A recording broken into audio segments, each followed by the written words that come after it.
Hello, ẹ̀yin èèyàn mi. Ó ga ga ga ga ga ó ga tó à. Bẹ́ẹ̀ ni. Àrífín ilé ìgbẹ́. Wọ́n ní kábíyèsí o. Wọ́n ló ti announce. Ó ti make announcement. A ṣe ń sọ internet space láti gbọ́. Wọ́n ní pé ó ti announce pé ó fẹ́ ṣe traditional marriage, renew traditional marriage fún gbogbo àwọn adọ́rùnmọ̀ọ̀tọ́. Wọ́n sọ pé kábíyèsí ò fẹ́ Naomi mọ̀, kábíyèsí ò ṣe, kábíyèsí ò mọ̀. Irọ́ náà ń pa, wọ́n kàn bí friend ara pé irọ́ ni wọ́n ti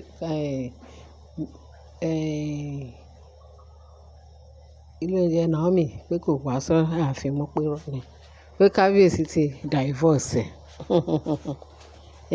Wọ́n ní kábíyèsí fẹ́ sọ fún gbogbo ayé báyìí wípé òun ti ṣe tán láti renew marriage òun àti Queen Naomi.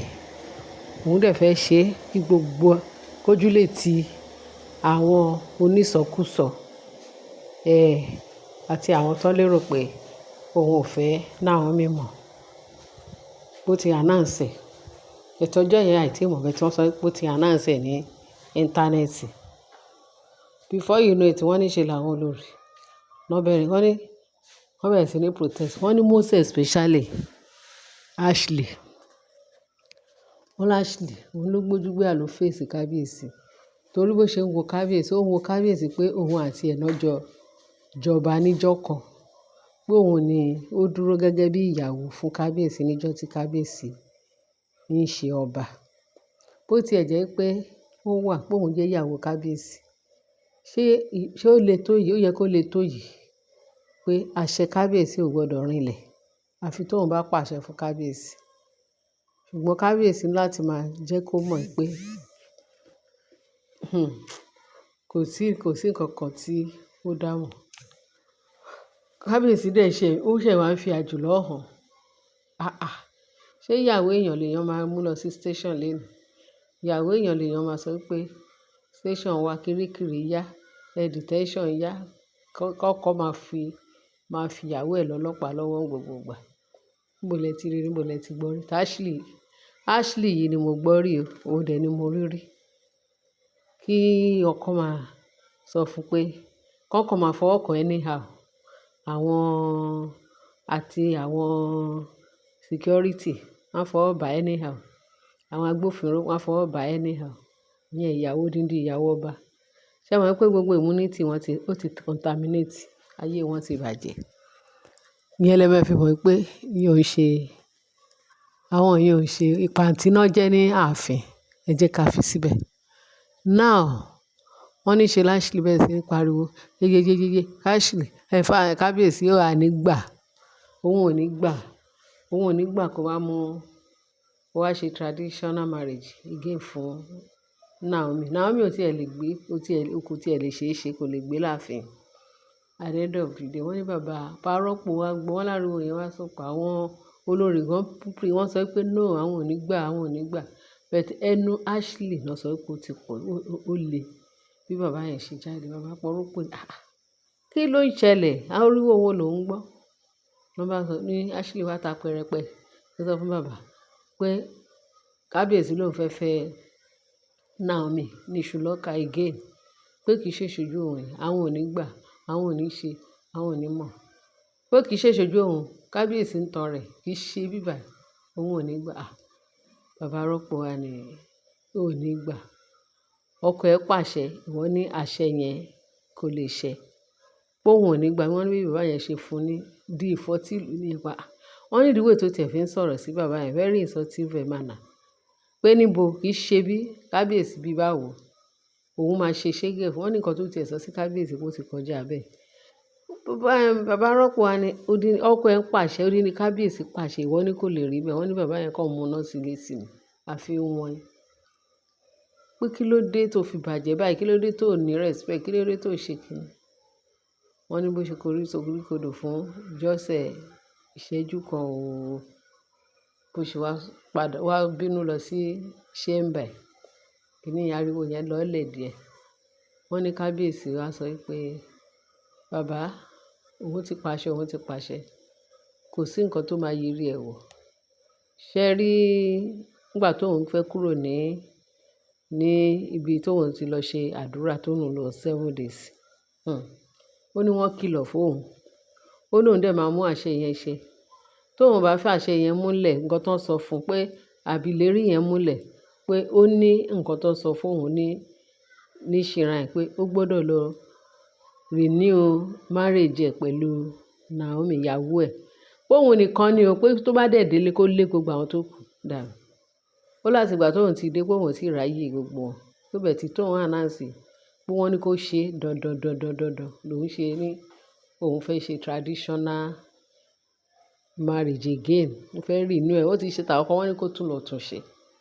Fún àwọn onísọkúsọ tó ń sọ pé Naomi ò sí ní ààfin. Naomi pé kábíyèsí ò tiẹ̀ pé irọ́ náà ń pa. Pé kábíyèsí kò fẹ́ mọ́. Naomi ti lọ síbòmíì. Ó ti lọ ṣe pé òun fẹ́ prove ẹ̀ fún gbogbo ayé pé òun fẹ́ Naomi o. Òun tún fẹ́ tún gbé ni. Kójú lè ti gbogbo. Òun ní tradition. Òun ti ṣe gbogbo ètò yẹn kan ṣe. Ó ti ṣe wedding, ó ti ṣe gbogbo ẹ̀. Pé bẹ́ẹ̀ dowry ẹ̀ traditional yẹn pé òun máa ṣe. Ààfin òun lòun dẹ̀ ti máa ṣe tí ayé máa gbọ́ tọ́run mọ̀. Tọ́run máa mọ̀. Ẹ̀yin èèyàn mi. Ṣé ẹ̀yin náà ṣà ń rí? Ẹ̀ ń rí sinimá, ẹ̀ ń rí gbogbo oríṣiríṣi drama tó ń ṣẹlẹ̀ ní ààfin. Odindi ọba pàṣẹ. Tá láwọn obìnrin náà. Wọ́n tó tọkọ̀ fẹ́ obìnrin tí kábíyèsí gbé wá sílé. Kó máa bá kábíyèsí máa pàṣẹ ọba. Kó lọ dúró sórí ìtẹ́ kábíyèsí. Kó máa pàṣẹ fáwọn aráàlú. Àbíjọ́ tí àwọn àlejò bá wá tí wọ́n fẹ́ ṣe meeting ní ọba àti àwọn ìjòyè. Kí Naomi kó wọlé kó sọ fún kábíyèsí pé dìde lórí ìtẹ́ yẹn kó òun jókòó, òun ló máa pàṣẹ. Ṣé bó kù yẹn? A rò pé ìyẹn ló kù Ashley kù. Torí tí Ashley yẹn lágbára. Orò náà máa fi lé kúrò láàfin. Ṣé bó ń sọ fún olóhùn ní gbọ́?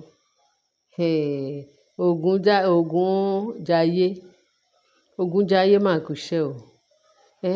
Ṣé mọ̀ pé wọ́n sọ nígbà kan pé ní court ó yẹ kó sọ fún wọn kó máa fi àwọn Ògún, àwọn Ṣàngó, àwọn nǹkan tó lè pa wọ́n kíákíá kó fi máa búra fún wọn. Torí Bíbélì tó fi ń búra fún wọn, wọ́n ti rí pé Ọlọ́run àdákẹ́jà ni Ọlọ́run. Ọlọ́run kedere, Ọlọ́run ò kì í tètè yára discipline. A kọ́kọ́ fàyàn létí. A kọ́kọ́ mú èèyàn, a kọ́kọ́ fa etí ẹ̀ pé nǹkan tó ń ṣe yìí ó ti tó gẹ́. Má ṣe mọ́ o. Wàá kìlọ̀ fún ẹ. A ṣe gbogbo ẹ̀. Ṣùgbọ́n níbo Ọlọ́run wà? Wọ́n á ní Ọlọ́run òróró. Torí ẹ̀ náà ṣe dàbí pé wọ́n rínra wọn fín, kì í ṣe Ọlọ́run tiwa tá à ń sìn. Wọ́n rín fín. Irú ẹ̀ ni wọ́n gbójú gbóyà pé nítorí pé Ọlọ́run ti fi gbogbo àwọn èèyàn pọ̀, ó ti fi gbogbo everybody lọ́kàn. Aláàánú ni bàbá torí òun ò fẹ́ fi ọwọ́ ẹ̀ ba nǹkan tó ṣe jẹ́. Òun ni Ọlọ́run ṣe ń wo gbogbo èèyàn níran. Bẹ́ẹ̀ ni.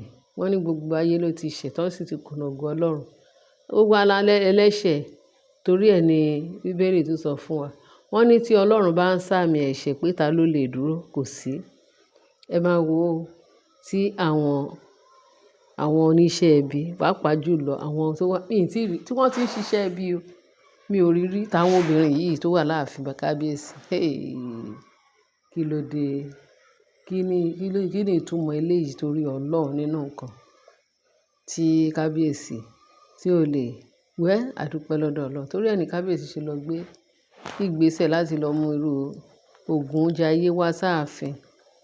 Kó máa pa wọ́n bí adìẹ. Ṣé mú adìẹ kọ́lí láyé àtijọ́ tí kọ́lí máa ń gbé adìẹ? Èyí tó kù wọ́n kù ni pẹ̀lú Ògún jayé. Kó Ògún jayé diet kó dẹ̀ máa pa wọ́n bí ẹni pa kìíní. Nípa adìẹ tó ń pa aáyán nígbà tó ń pa eṣinṣin. Ó dìgbà náà ná. Nǹkan tá gbọ́ nìyẹn ní internet space pé kábíyèsí announce pé òun fẹ́ renew traditional marriage fún Naomi ní ààfin. So ẹ̀yin èèyàn wa, òun la ti sọ fún yín yẹn, tẹ́ ti gbọ́. Ká máa retí, ká máa fetí sọ́nà. Wọn kàn tí sọ date, but wọ́n ní kábíyèsí announce traditional marriage fún Naomi. Mo ní kí n tó ẹ̀yin èèyàn wa létí. Kẹ bá mi ṣe sí, kẹ bá mi fi sí, kẹ bá mi subscribe, kẹ bá mi share, kẹ bá mi love. Kẹ bá mi fi tó kù sí comment section. Ẹ ṣé gan bẹ́ẹ̀ ṣe ń tẹ́tí sí wa. A dúpẹ́ o. Mo ní kí n gbé wá sí tí gbọ́ wa torí tí n bá sọ fún wa, tí n bá gbọ́ tí n bá sọ pé ẹ ṣé ni. Ẹ ṣé gan. Bye.